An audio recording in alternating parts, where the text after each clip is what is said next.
ജനങ്ങൾക്ക് യാതൊരു തരത്തിലുള്ള ആശ്വാസവും നൽകാൻ ഒരു നടപടിയും എടുക്കാത്ത ഒരു ഗവൺമെന്റിനെ കേരളത്തിലെ കാർഷിക മേഖലയ്ക്ക് വേണ്ടി നിലമ്പൂർ വിചാരണ ചെയ്യാൻ പോകുന്ന ഒരു തിരഞ്ഞെടുപ്പാണ് ഇവിടെ നടക്കാൻ പോകുന്നത്.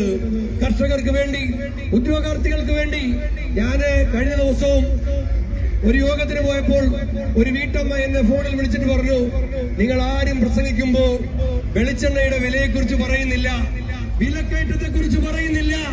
പ്രിയമുള്ളവരെ, വിലക്കയറ്റം കൊണ്ട് കേരളത്തിലെ ജനങ്ങൾ പൊറുതിമുട്ടുകയാണ്. ആ വിലക്കയറ്റത്തിൽ ദുരിതം അനുഭവിക്കുന്ന കേരളത്തിലെ മുഴുവൻ ജനങ്ങൾക്കും വേണ്ടി നിലമ്പൂർ വിചാരണ ചെയ്ത് വിധി എഴുതാൻ പോകുന്ന ഒരു തെരഞ്ഞെടുപ്പാണ്. ഒരു കാര്യം പറയാതെ പോകാൻ കഴിയില്ല. ഈ മലപ്പുറത്തെ അപമാനിച്ച പിണറായി വിജയന് നമ്മൾ മറുപടി കൊടുക്കണ്ടേ? കൊടുക്കണോ? മലപ്പുറത്തെ രാജ്യദ്രോഹികൾ എന്ന് വിളിച്ച പിണറായി വിജയന് മറുപടി കൊടുക്കണമോ? മലപ്പുറത്തെ ജനങ്ങളെ കള്ളക്കടത്തുകാരെന്ന് വിളിച്ച പിണറായി വിജയന് മറുപടി കൊടുക്കണമോ? മലപ്പുറത്തെ ജനങ്ങൾ തീവ്രവാദികളാണെന്ന് പറഞ്ഞ പിണറായി വിജയന് മറുപടി കൊടുക്കണമോ? മലപ്പുറത്തെ കുട്ടികൾ പഠിച്ച് പരീക്ഷ പാസ്സായാൽ കോപ്പി അടിച്ചിട്ടാണെന്ന് പറഞ്ഞ് അവരെ അപമാനിച്ച CPM-കാരന് മറുപടി കൊടുക്കണമോ? മലപ്പുറത്തുകാര് പ്രിയങ്ക ഗാന്ധിക്ക് ലക്ഷത്തിന്റെ ഭൂരിപക്ഷം കൊടുത്തപ്പോ തീവ്രവാദികളുടെ വോട്ടാണെന്ന് പറഞ്ഞ വർഗീയ രാഘവന് മറുപടി കൊടുക്കണമോ?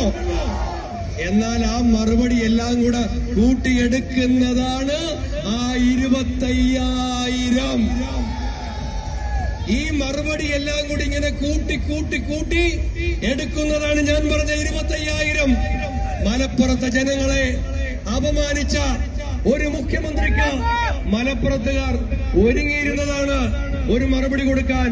അത് 26 കരുതിയതാണ്. അതിനു മുമ്പ് അതിനുള്ള സമയമായി.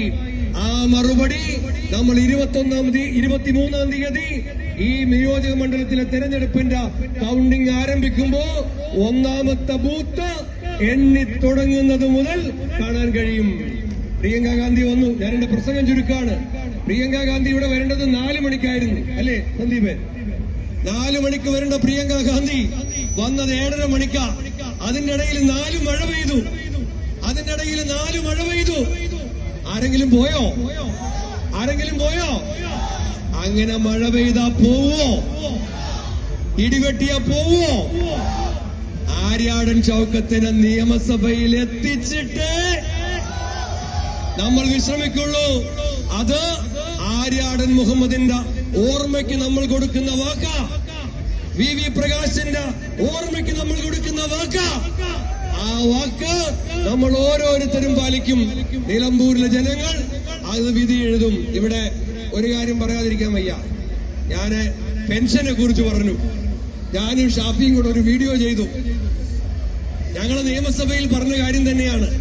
ഇവിടെ ഉമ്മൻചാണ്ടി അപമാനിക്കുകയല്ലേ ഇവർ? എത്ര കാലമായി ഇത് തുടങ്ങിയിട്ട്? ഉമ്മൻചാണ്ടി ജീവിച്ചിരുന്നപ്പോ അദ്ദേഹത്തെ വേട്ടയാടിയവർ. ഉമ്മൻചാണ്ടി കണ്ണൂരിൽ ചെന്നപ്പോ സിദ്ദിഖാണ് കൂടെ ഉണ്ടായിരുന്നത്. ഉമ്മൻചാണ്ടിയെ കല്ലെറിഞ്ഞ് കൊല്ലാൻ ശ്രമിച്ച ആളുകൾ. ജീവിച്ചിരുന്നപ്പോൾ ഉമ്മൻചാണ്ടിയെ വേട്ടയാടിയവർ.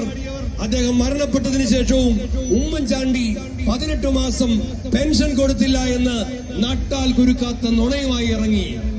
നമ്മൾ തെളിവ് സഹിതം ചോദിച്ചു, ഈ നിങ്ങളുടെയെല്ലാം ബൂത്തുകളിൽ അവിടെ 2016-ലും 15-ലും പെൻഷൻ വാങ്ങിയ ആരുടെങ്കിലും ഒരാളുടെ പാസ്ബുക്ക് എടുത്ത് നോക്കിയാൽ പോരെ? അതിനകത്ത് 15-ൽ കുടിശ്ശിക ഉണ്ടായിരുന്നോ? എത്രയുണ്ടായിരുന്നു കുടിശ്ശിക? 16 ജനുവരിയിൽ കുടിശ്ശിക ഉണ്ടായിരുന്നോ?